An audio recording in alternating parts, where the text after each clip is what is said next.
Good afternoon, ladies and gentlemen. Thank you so much for taking time out of your busy schedules to join us for the launch of our webinar series, Executive Dialogue Series. My name is Yoshi Domoto. I'm the Executive Director of the Japan America Society of Georgia. I'm so thrilled to have a very important topic that we'll be covering, featuring two panelists and our special moderators as well. But without further ado, we'll actually just go on in and get introduced. First, we have the President of Operations and E-Commerce at Toto USA and our former chair, Mr. Bill Strang. Hey guys. Hello, Mr. Bill. And then we also have our current vice chair, Ms. Jessica Cork. She is the Vice President of Community Engagement and Corporate Communications with YKK Corporation of America. Hello, Jessica. Hello, everyone. And then we're so thrilled to have our moderator today, our expert moderator, Ms. Nozomi Morgan from Michiki Morgan Worldwide. So Nozomi-san, go ahead and get started with our panel discussion. We would love to kind of learn more about our topic today, what manufacturing companies doing today to cope with the COVID-19 crisis. Yeah, wonderful. Thank you so much for having me today, and thank you everyone for your time. I just want to do a little sound check because I was having a little tech problems. Are you all hearing me okay? Yes. Yeah, okay, wonderful. So let's get started. We have an hour together, and just to let you know the format, we have Bill and Jessica, and we're going to hear from them. And then we're going to save about 15 minutes. Hopefully, if we can have a little bit longer, that would be great, for Q&A. So please save your questions. And when you have the questions, there's actually, if you can look on your screen at the bottom, there's an icon that says Q&A. So if you click there, you can enter your questions there. And then Yoshi-san, can you monitor the questions? Yes, I will be monitoring questions and I will be selecting questions in the session. Okay, wonderful, wonderful. Okay, well then let's get started. So Bill and Jessica, first question I have for you, and let's start with Bill. What is the biggest change you have made to the business so far?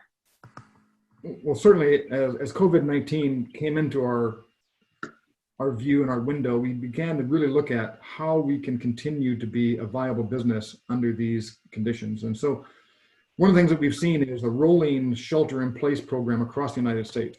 And fortunately, we've got manufacturing here in Georgia, as well as distribution centers in two different locations on both sides of the continent. We have made a designation of most of our employees who are actually working. We are still conducting business. We are working our distribution centers, and we are working that today. But all of our employees who are working are actually carrying letters that indicate that they are essential business employees and are able to be supportive of our business to make sure that residential and commercial repair and support is happening for the plumbing industry.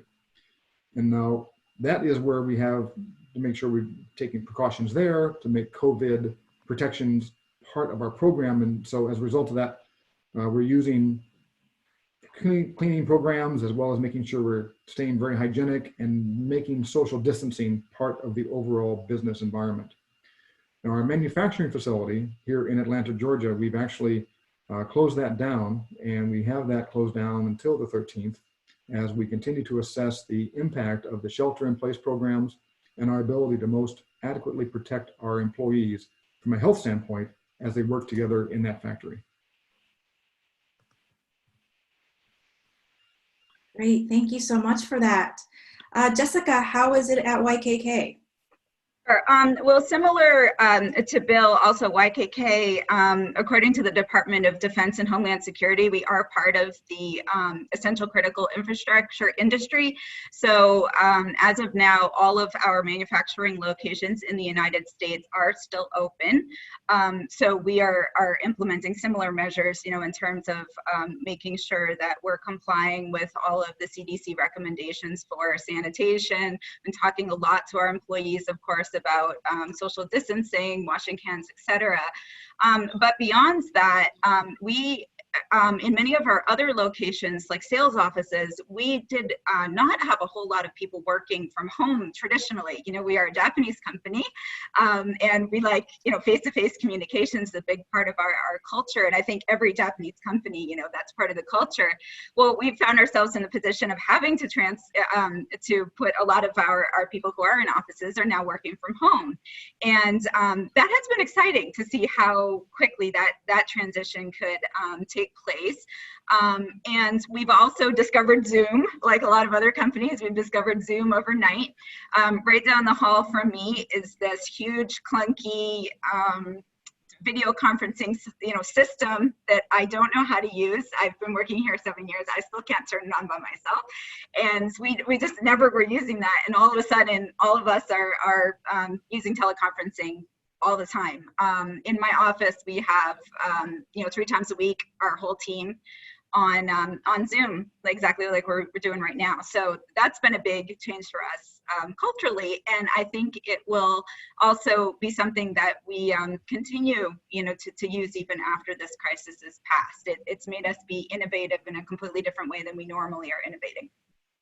Wonderful. Well, since you talked about working from home, I would love to ask, starting with you, Jessica, so how are you handling that transition from your workforce working from home? What are things that you've done? What are things that you're doing? Or what are things that you're thinking of doing? Sure. So one thing that's really important when people start working from home, especially in an organization where they're not used to doing that traditionally, is to make sure that you're keeping your lines of communication open. As I said, we're traditionally a face-to-face culture. So when suddenly everything moves to remote, it's really not enough to continue just to email people or, you know, of course, we're using the phone. But one thing that we implemented very early on, which I think has been fantastic, which is what I just mentioned, is just a quick online touch-base check-in meeting that my office is having 3 times a week. I know that our entire sales force is also doing that, and it just gives us the opportunity to see each other face-to-face. You know, a lot of people have a lot of stress right now and a lot of uncertainty, and I think having the leadership team also to see their visually, to see their presence, to get some reassuring words, and just have the opportunity to see that, you know, even though we're all in different locations right now, you know, we can continue to connect virtually. I think that's been very important. Wonderful. Yeah, thank you for that. And I know we have more. We have more to share around that, so we'll save it for now. But I want to ask Bill. So, how is it at Toto? How are you transitioning, handling the transition of your workforce to remote or working from home? Exactly, as Jessica also mentioned, we have daily update meetings that we are conducting across several departments where we actually touch base for every day. And that may be only a 10-minute, 15-minute conversation, but it is a touch point where we can all make sure that we're all feeling okay, everything's moving forward, you got that project going, yes, this one going, yes, and so we can actually have that discussion very quickly. So it's not a big, long, 1.5 hour presentation with lots of PowerPoint slides. It's just a gut check to see where everybody is. But this working from home thing is also important from our point of view because we have lots of team members who are actually what are called tech services. These are guys and gals who go out into the marketplace to repair products in the field for our customers in their home. And so they may have a washlet or a neo-rest that needs to be repaired for some reason. They've broken a hinge assembly, or they have hot water or hard water issues clogging it up. We can help work them through that, and we can actually go and repair that for them before COVID-19. Now that COVID-19 is here, we're doing all of that repair work in our repair facility in Ontario, California, and launching a new one in Fairburn, Georgia. But what's most interesting about this approach is our tech services guys have always been very technical. They take care of the issue, resolve it for Mr. and Mrs. Johnson, and get it taken care of. But we've actually put in place a program for them to be what I call empathetic. We want to make sure that when we're on the phone with those customers, and many of the customers that we have are sometimes a little older or are alone or don't have a lot of folks to talk to. And it's amazing to me the feedback that I get daily from our tech services guys about the conversations they're having. It's not just the technical part of our business or the washlet or neo-rest problem that they're having. It's actually going through understanding how they're anguishing about where I can't go to the store and I can't do this, but I'm doing this and my kids are calling, but I can't see them to hug them. Our employees are having these conversations and being empathetic to the concerns of our consumers, of our customers. And the customers have been so appreciative of that kind of engagement. And I'll tell you what, it's not only good for the customers, it's good for our guys as well, because they feel an opportunity to be actually vital beyond just technical resources in getting an issue resolved. Does that make sense? Yeah, absolutely. And Bill, I really loved something you shared with me yesterday when we had a conversation about when you end the conversation, when your tech people are ending the conversation with your customers, you had several questions that you had shared with me that your tech people always ask your customers. Would you mind sharing that with the audience? Yeah, absolutely. So at the end of the call, we always ask, have we resolved the issues that you're experiencing? Have we taken care of, to your satisfaction, everything that you have discussed on this phone call? And they'll say yes or no. And they say no, then we'll continue the conversation and we'll work to make sure that we have fully resolved the issue for them. But again, I can't express enough. It would usually end there, but now we're taking the opportunity to take an extra 5, 10, or 15 minutes to spend with that consumer, spend with that customer. This is someone who has our product, who is struggling and maybe anguishing, and they're watching the news and they're getting a little bit distraught and a lot of angst. How can we work them through that and just be a friendly voice on the other end of the line? I see, thank you. I see Al raising his hand. Was there something you wanted to ask, Al? Certainly. Yes. If I could add this, one of the megatrends that was identified even 2 decades ago, that as technology continues to increase for high tech, it is more important than ever that we have high touch. And Bill's example is a perfect one that demonstrates that. And as we go through this crisis, what we're hearing consistently for everybody who's paying attention from both Jessica and Bill is the importance of communications. And the more we can have these kinds of opportunities, the better. Clients, organizations, and otherwise. Yeah. And my apologies to everyone. Mr. Al Hodge is also one of our moderators. He is the president of Al Consulting Services, our chair of the Japan American Society, and former president and CEO of the Rome Floyd Chamber. So thank you, Al, for joining us. I'm sorry. And by the way, as you mentioned, was one other thing that kind of struck me and really sort of lightened my heart. We had one of our colleagues who works within our e-commerce group. We had our daily meeting, but we called a special meeting. We had the daily meeting, and then a little bit later in the day, we called a special meeting and said, oh, we need to have everyone on the phone. We need to resolve this issue. And so everyone got on the phone early except for her. And when she came on the phone, we all sang happy birthday to her because it was her birthday. And there was laughter and there was joy and smiling. And it was something that as we move into this digital world, this Zoom world that we're beginning to get into, having the opportunity to actually evolve as a business and as we engage with each other is so important. So we can't forget even the things like sharing a happy birthday wish or celebrating that opportunity, even if it is over a Skype or a Hangout or a Zoom conference call. Yes, absolutely. Thank you. So Jessica, I know at YKK you're doing a lot of things as well, and there's internally with your employees, but also externally to the community, and really sharing a lot of a message and what you're doing. Would you be open to share from a community standpoint what you're doing? Sure. So again, my primary role is communications, and so I've really been trying to think about communications with all of our stakeholders. And of course, you know, our employee communications is going to be first and foremost always. We want to make sure that employees are always aware of what we are doing, how we're trying to protect them, and what our various policies are, and keeping those lines open. But in addition to that, we're also, of course, thinking about customers, but then community. Those have always been the three stakeholders of YKK anyway, that employees, customers, and society is how we say it. So with the community, one of the things that we did right away, you know, when things started to, we could see this starting to impact the United States, was we wrote letters to the mayors of all the locations within our region where we have the biggest manufacturing facilities. So here in Georgia, you know, that was Macon and Dublin.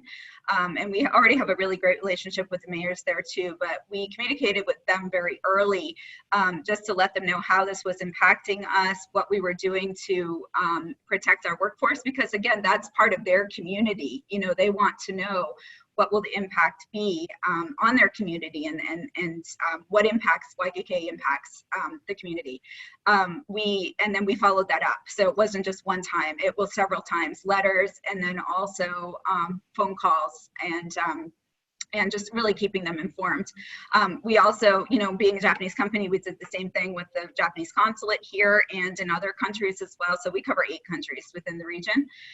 We also communicated very early on with the media, and the media relation strategy was both local and then international, national and then international. The reason for the communication was slightly different. At the local level, we knew that our employees are going to be watching the local news. So we wanted, that was also, in fact, another way to communicate with employees. You know, one of the challenges in a manufacturing setting is trying to make sure that message gets to everybody. So we're trying all different, you know, possible methods. It's through having a story that the Macon News local TV station did on us. You know, our employees will see that. And we talked about how we're servicing those critical industries that I mentioned. So the medical industry and the personal protective equipment industry. The reason we wanted the community to know about that, including our employees, is when they see that so many businesses are closed, but our employees are still going to work. Well, why are they going to work? You know, we're not just staying open in order to stay open or to somehow make a profit out of this. People are going to work to make really important products that are going to go into those, the tents that you see being erected in Central Park up in New York, hazmat suits, bedding for hospitals. We have a big program going on right now with Ford, where we're supplying, you know, Ford has transitioned over to medical masks. There are products that are in that. We wanted to make sure that our community was aware of those efforts. And then, of course, on the larger level, on the national level and also international level, we wanted to make sure that you know, potential companies out there who are transitioning their manufacturing in order to help serve the industries that need products right now to help solve this crisis. We wanted to make sure that they're aware that we have the ability to help. You know, so we're working with existing customers, but also, you know, other potential customers to try to help wherever we can. And then in addition to that, you know, our social media, also that's part of our community, you know, broadly speaking, community strategy. So we stopped all of the more traditional selling type of stories, you know, and we've transitioned all to really talking about what we're doing to help, and you know, ways that that we're trying to serve our local community, and focusing also on the more human interest and people-oriented stories. Mm-hmm. Yeah, so Jessica, so that talking about you know, the pillars that you have, and really how quickly you're being able to pivot and shift into your salespeople, your folks in production and everything. So what would you say was the key strategy, or the key to be able to make that pivot really quickly? I'm sorry, like pivoting. Well, we haven't pivoted in terms of our business, because actually a lot of those industries that I just mentioned, we've already had long-term relationships with those. So we haven't, had to change a whole lot in terms of the industries or products that we're making. But what we have had to do is just be a little bit more creative within those industries and communicate that to our employees who are also working in, for example, R&D. How can we creatively use the things that we're already making, but with new ways of doing it? So one example, I'll just go back to the Ford story because that's just a really good story. Okay, so we have a relationship with Ford in order to make products that go into cars. Like that's what we do with Ford.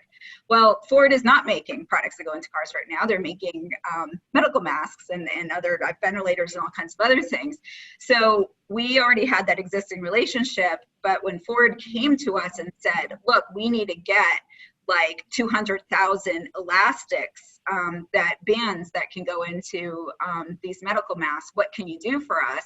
So, that's not something that we do, make elastics for medical, we make elastics, but we don't, not for that purpose. And within like 2 days, we were able to start, change some of the ways that we were doing things in order to provide 85,000 of them. And then we ran into a supply chain issue, but instead of giving up, that the elastic was not available, the raw material elastic. So instead of giving up, we started asking all areas of business, here's the problem that Ford's having, how can we fix it? And then came up with a couple of alternative solutions to them. So it's been really interesting from that perspective. And what's been great, you can really feel the teamwork among many different people throughout the entire process. The sales team, the R&D team, the people that are actually manufacturing the product, all thinking together, here's the new problem, what is the best way and the fastest way that we can meet this need? Wonderful. I love that. So Bill, I know your company, your team also has great stories like that as well that you can share.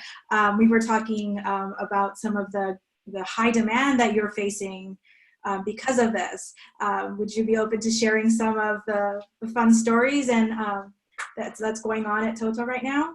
Well, it's been a very interesting couple of weeks.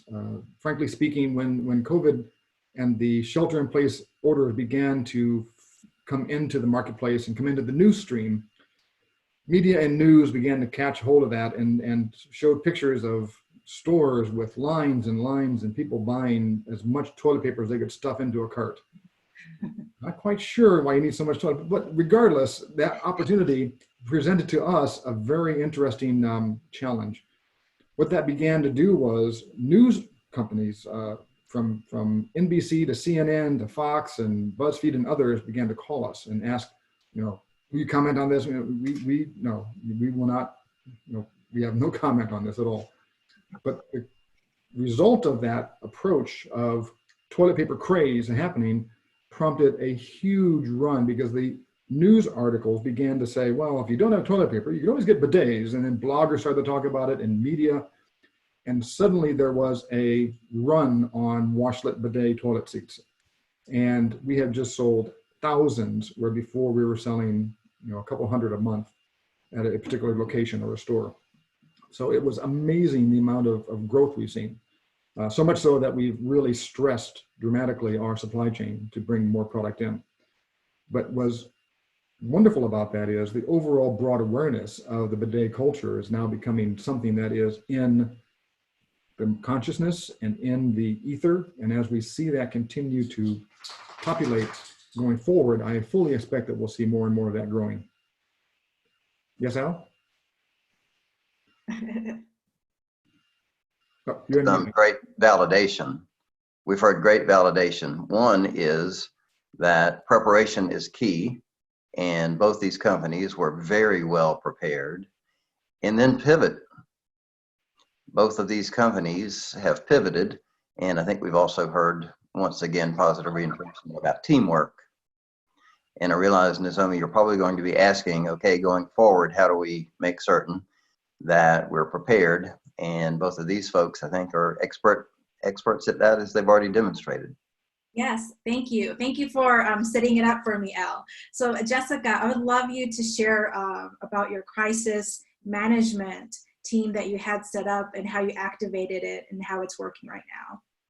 Yes, looking back on this, that is the thing that I'm the most grateful for, was that about 6 years ago, we had gone through this process of putting a very robust crisis management plan in place.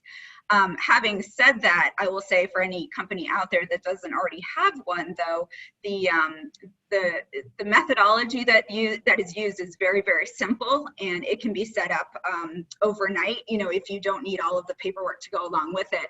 But basically the way that it works, and this is actually the first time since it was set up 6 years ago that we have completely activated it from top to bottom, but it has really helped our communication process. So we have a crisis management team, which is made up of a primary person and an alternate person in several different subject matter expert areas. And then beneath each of those people, there is a larger team of people called our crisis action team that works with the leadership. So basically the crisis action teams are in such areas as HR, IT, the business units, environmental health and safety, finance, and communications. There's several others. Every single morning, what we've been doing is those teams have been meeting virtually, and they are made up of people who are experts in those fields from across our region. So from Canada to Colombia, South America. So again, we're trying to communicate the same way throughout the entire region. So those people will have a meeting every single morning focusing just on what needs to be done in the next 24 hours or what needs to be done in the next 48 hours. Because as you can imagine, at the beginning, it was a little chaotic. We didn't, we've gotten really quick now. At the beginning, you're thinking what needs to be done today and what needs to be done, 6 months from now. And with the speed of change and how fast information was coming in, we really had to focus. So they have usually it's a 30-minute meeting, maybe an hour, depending if there's a lot to discuss.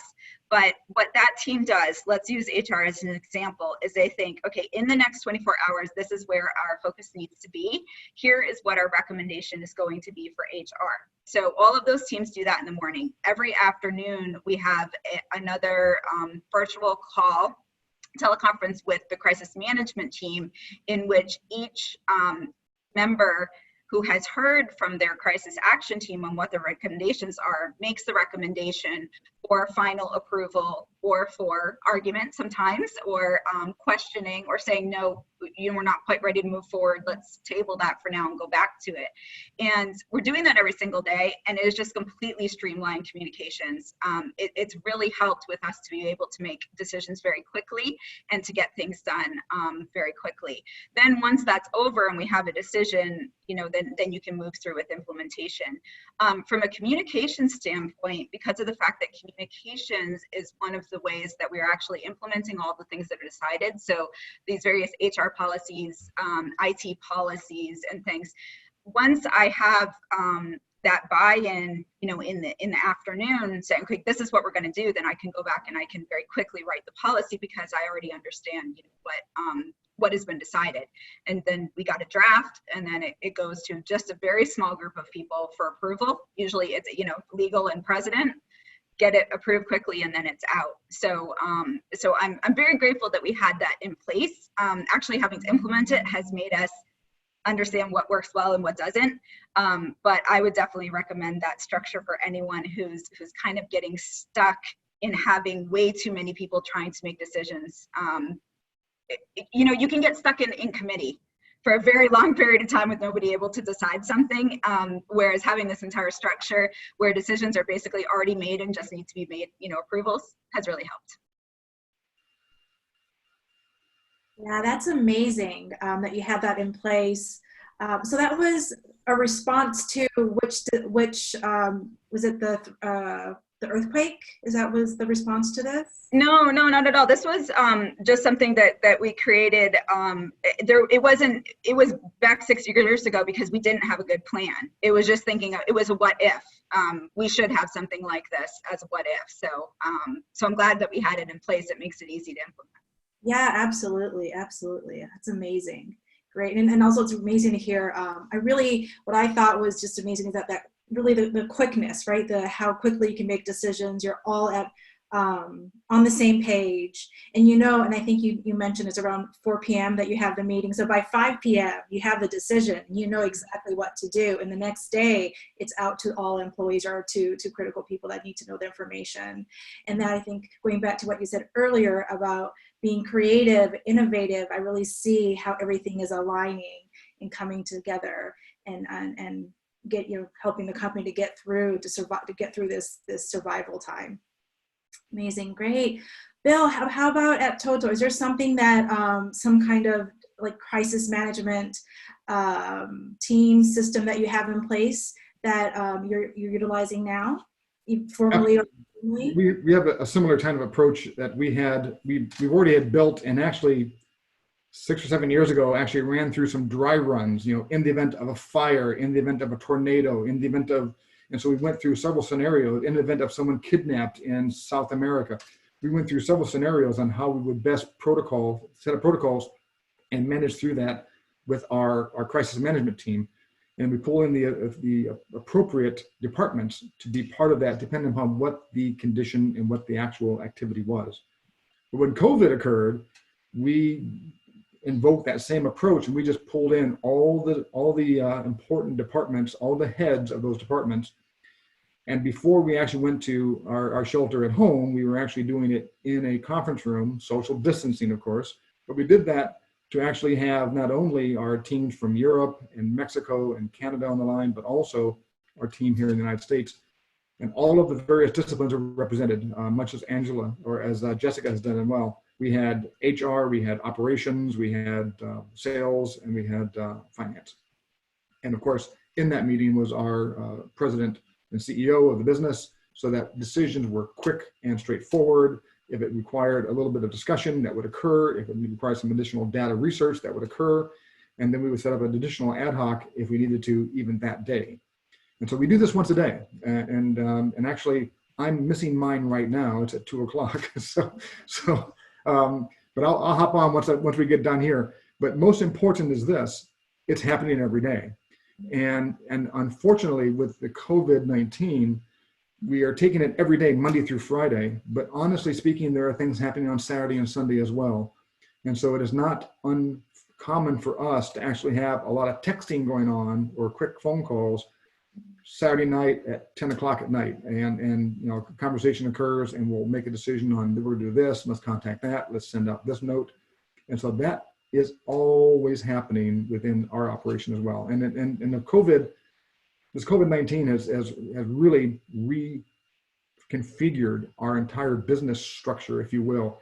It's forced us to be a much more nimble and much more aggressive in making decisions.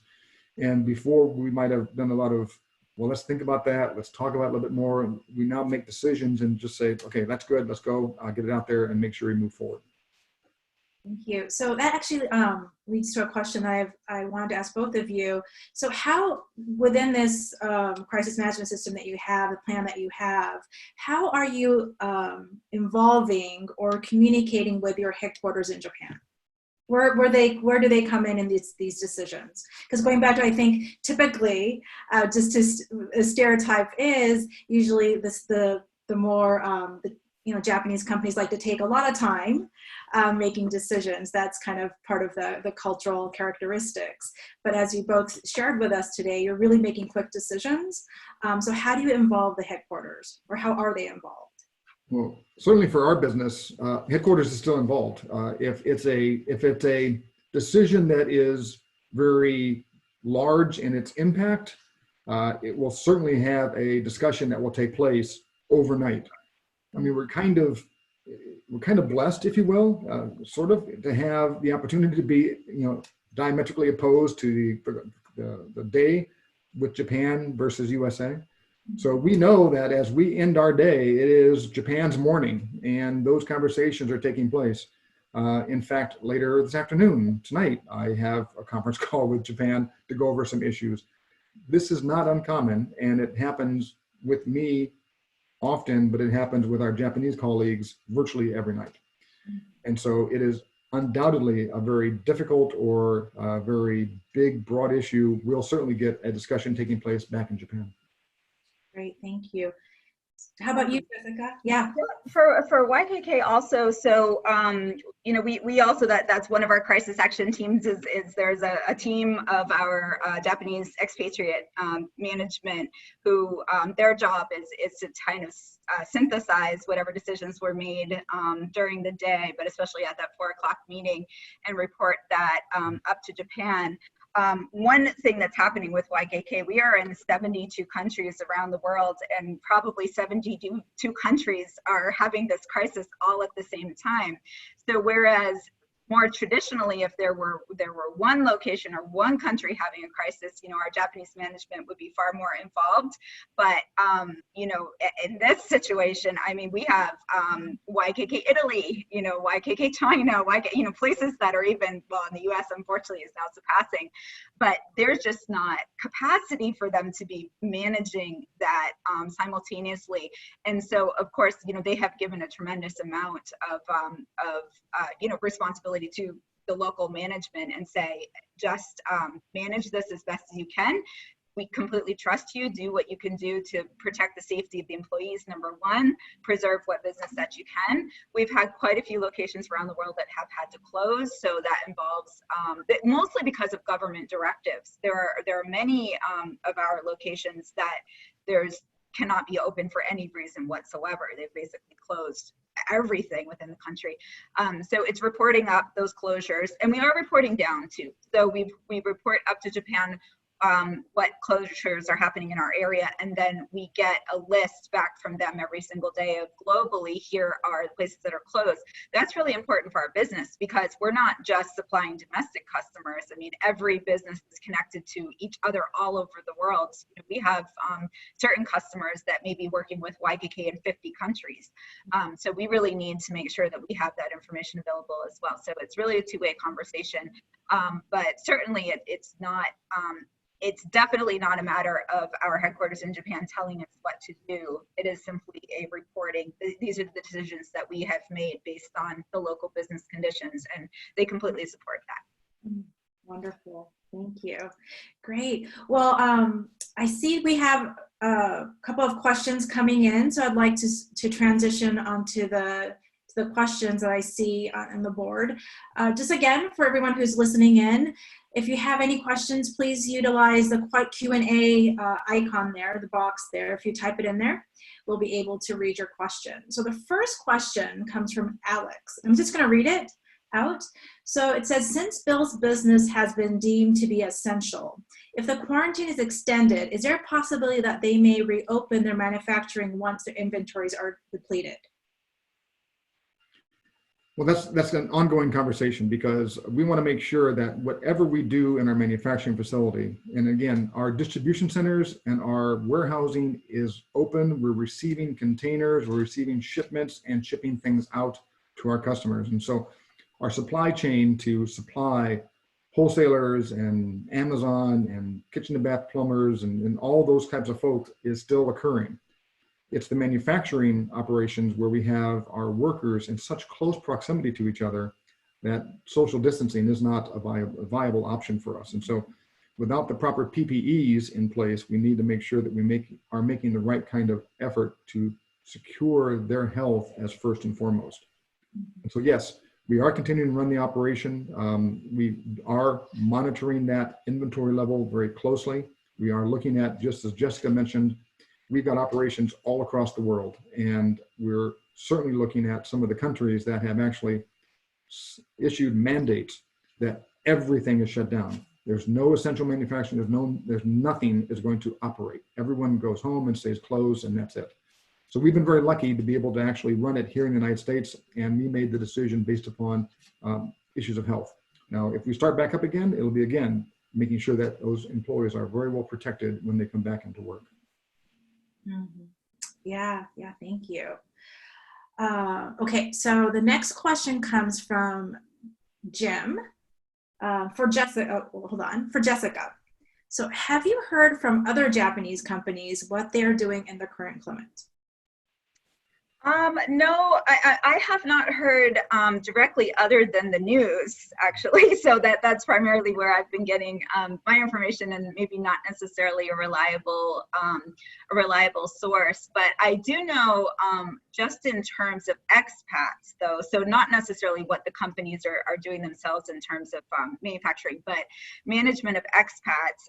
My colleague, who is the HR manager in charge of our expatriates, has been speaking quite a bit to what other Japanese companies are doing in terms of that, because as some of you may be aware, the Japanese government has just increased the I guess you would say the threat level to level 3 for the United States, which basically number one, saying that American citizens can't get into Japan at the moment, making me very sad to hear that, but as is necessary. But this is, in our business, has also triggered some of our expatriates and their families needing to go back to Japan, and that has just created a whole lot of difficulties, confusion, because even Japanese citizens are needing to quarantine when they go back to Japan.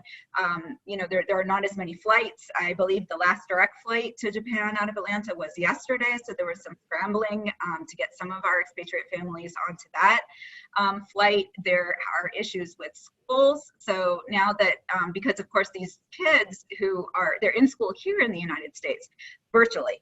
So even though they are going back to Japan because of this, basically, company mandate saying because the threat level has been raised to this level, you need to go back. Even though they're going back, they need to continue with their schooling here.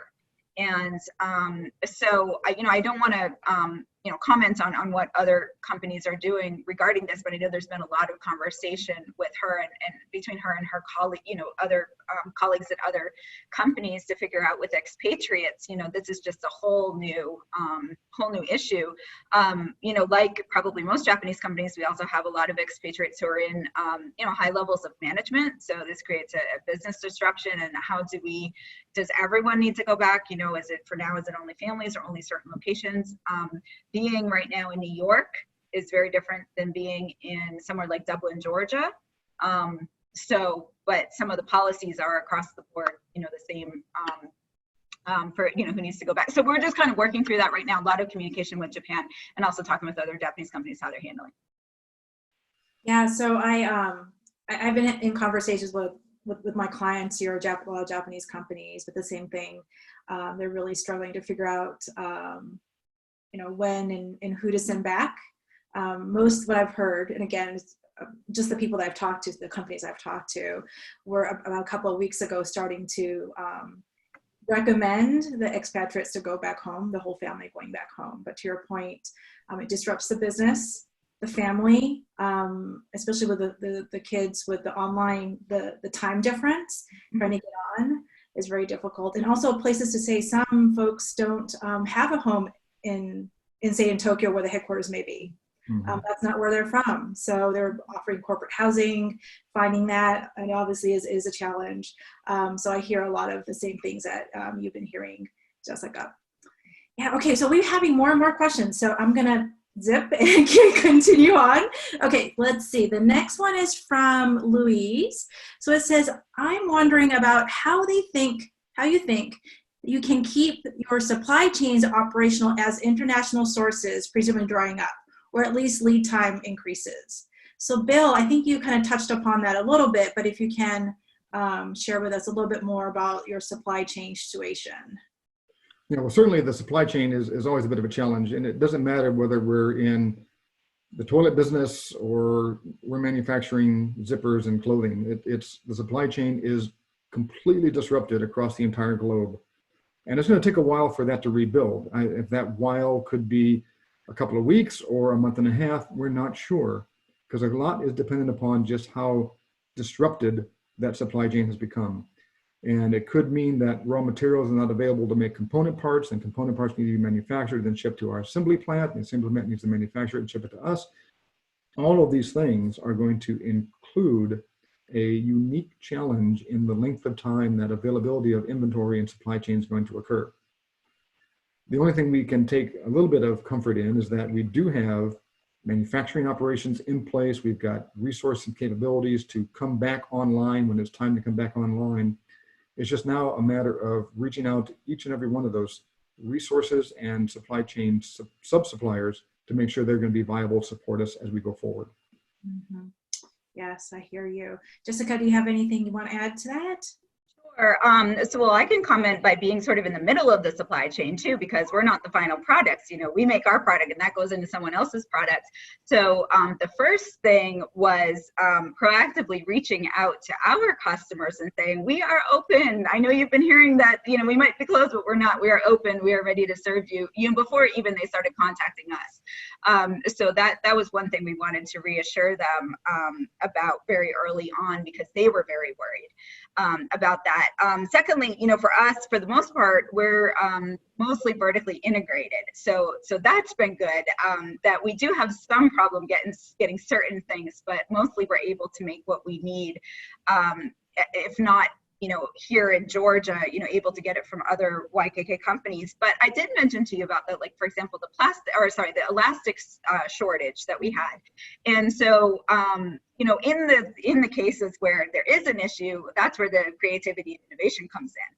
So, okay, we were asked to make this thing with elastic, no elastic, what are we going to make it with? You know, how do we get around that? And so that part has been interesting to see as well, and trying as hard as we can to not respond to a customer request with, well, we can't get the material, so we're not going to make that for you. Instead, it's, we can't get that material, but we've already thought of another 1, 2, 3, 4 other solutions. Here's what we can do, and see if they like those ideas. Mm-hmm. Yeah, great. Thank you. So the next question comes from Trevor. It says, if this crisis extended beyond April, and you're unable to continue resume full production, how will you make decisions on whether to furlough versus lay off workers? At what point does it make sense financially to let them go and hire back later versus just keeping staff to the payroll and providing benefits temporarily?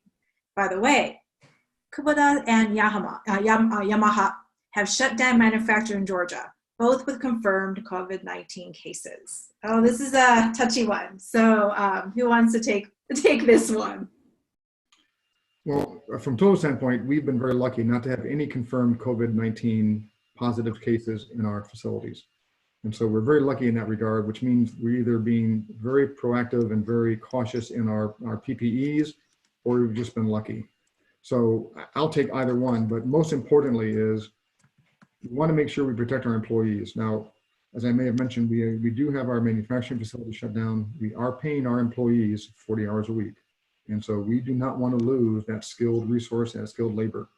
And we're going to make sure that we work in every effort, regardless of how long this goes, to try to make sure we keep our employees secure and safe in their knowledge that they have a job to come back to.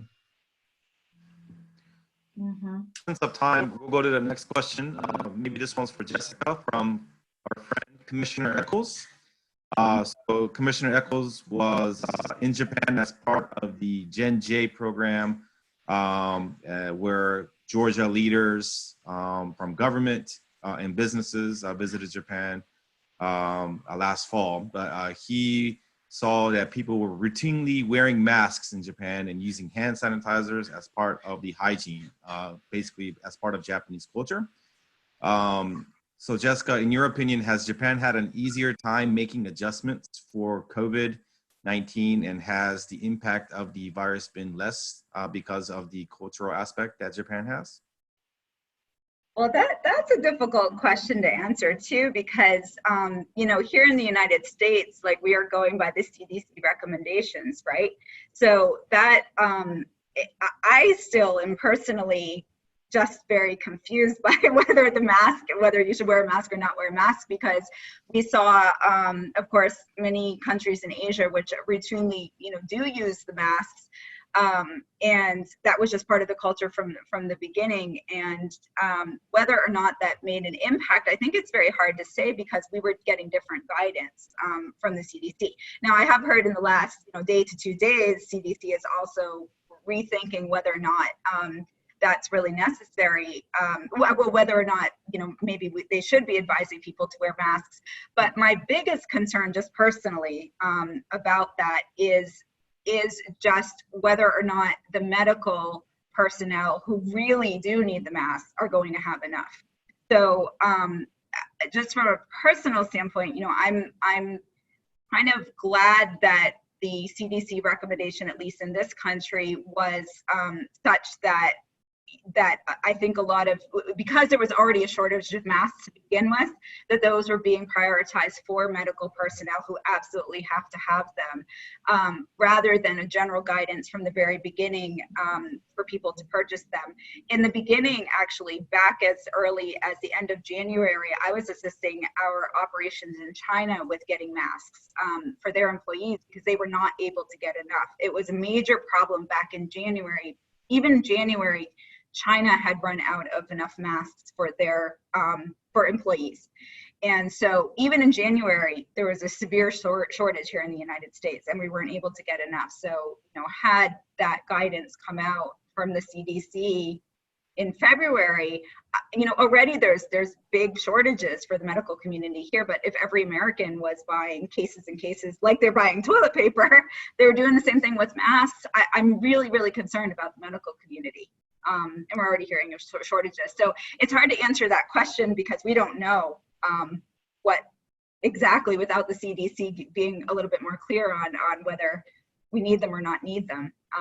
But personally, I think it's probably good the way it worked out anyway, to make sure that those are kept for people who really need to be using them. And just one note, there's a difference between medical grade masks and regular masks too. So for people wearing regular masks, just be careful, as it might give you a false sense of safety, but it does help keep your germs from getting onto other people too. But Jessica, another question for you. What did you use instead of elastic in terms of supply chain and trying to find other materials? Sure. So what we make a hook and loop product. Our big competitor for that is Velcro. We do not call it Velcro. We call it hook and loop. But that combines with, we also manufacture plastic buckles. So it's a method to secure, these are the big face shields, the plastic, big heavy face shields, but it's to secure that to the head using hook and loop and plastic buckle rather than elastic. Great. Bill, question for you. Oh, sorry, Nozomi-san. I was going to say, Go ahead. we go to the next question about from Hiroko about I think this would be great for Bill. So what precaution measures are you taking at the plant to prevent from coronavirus at the workplace besides hand wash and mask wearing? Do you do a temperature check of the employees before coming to work? We have not done temperature check in the past, although that's something that's in consideration now. There are HIPAA requirements that we've kind of been unsure about what the guidance was there, but we're investigating all opportunities. And so, yes, certainly we are wanting to make sure. Most importantly, we want to make our employees aware that if you don't feel well, for whatever reason, please don't come to work. Now, that's a moot point at this moment, other than our distribution center folks who are working, and that mandate and that requirement is still there. But certainly, good hygiene, staying clean, washing your hands as often as possible, not touching your face, and even making sure that we've got wipes and control at each of the workstations to make sure they can continue to stay safe and clean when they're at their workstation. And so far, as I mentioned, we've been very lucky not to have any positives at any of our operations. And so we're going to continue to use that mandate. And as Jessica said, if CDC or the Surgeon General comes out with a new requirement or a guidance that is addressing the issue of masks, we would potentially invoke those as well. Great. Well, thank you. Thank you. I know that, the situation keeps on changing minute by minute, so it's really hard to keep up. And I really appreciate all of you really sharing, openly and honestly about, being really transparent about what you're doing, and knowing what you don't know, because I think that's the key right now. There's so much we just don't know, and there's nothing to be certain. So from my side, I know we're at 2:25. I want to ask my last question. I'm going to hand it over to Al so he can close our webinar today. So question for both of you, Jessica and Bill. So what so far has been the most important learning for you as a leader or your leaders, and also for your team or for your organization? How about you, Jessica? Sure. I think that it was probably the importance of speed of communication, transparent communication, being empathetic with everybody within the organization, employees, management, and then also customers. Bill mentioned that before, but just that it's very stressful time for everyone. So really just letting people express their opinions or their feelings. Sometimes those feelings are things that, as leaders, we don't necessarily want to hear, but it's really important that we take the time to listen to people. And also communicating even when you don't have all of the answers. I think it's better to communicate quickly as soon as you have information, and it's perfectly okay to tell your team, I just don't know what's going to happen right now, but we promise you that we will, let you know as soon as we know anything, and here's what we do know at the moment. Great. What do you think for your team or for the organization, what do you think will emerge from this? Is this for Bill or for me? Oh, did you hear me? Oh, sorry. That was for Jessica. Just for you. Okay, what will we learn from this? Well, I think there's probably many things that we will learn from this. I think just joking a bit, we all learned how to use Zoom really quickly. So that's one thing, is the technology learning has just been extraordinary actually for us. We are very much an email-based or face-to-face organization. So that's our one big learning. I think the rest of it, I think we were pretty good to begin with in terms of definitely the innovation and, pretty transparent communications. I think just kind of, it's speeding up even more. But definitely technology, we have learned a lot. And I think the thing that we've learned, and I think the thing we've learned most of all is, through community comes strength. And if we continue to build our community, our businesses and our society will have strength. And so that community comes, just this program we're working on right now today, this webinar is helping to build that community.